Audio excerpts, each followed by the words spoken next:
Per què és important aquesta història per tu? Per fer present els que no hi són. Fer-los present de manera que la seva memòria no s'esvaeixi.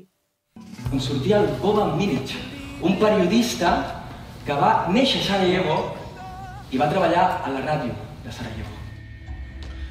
A veces me pregunto en qué consiste la historia y siempre llego a la misma conclusión.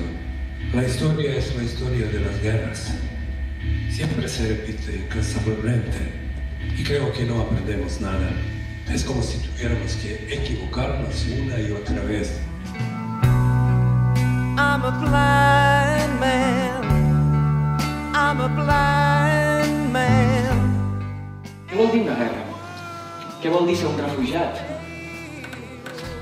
I sobretot, quin és el preu de sobreviure a una cosa així?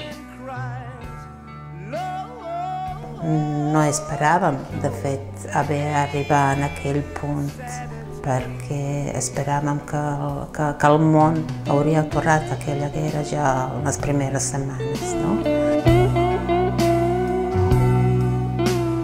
I llavors és quan la meva mare em va dir que no miréssim a ningú a la cara. Sobretot, no mireu ningú a la cara, només endavant.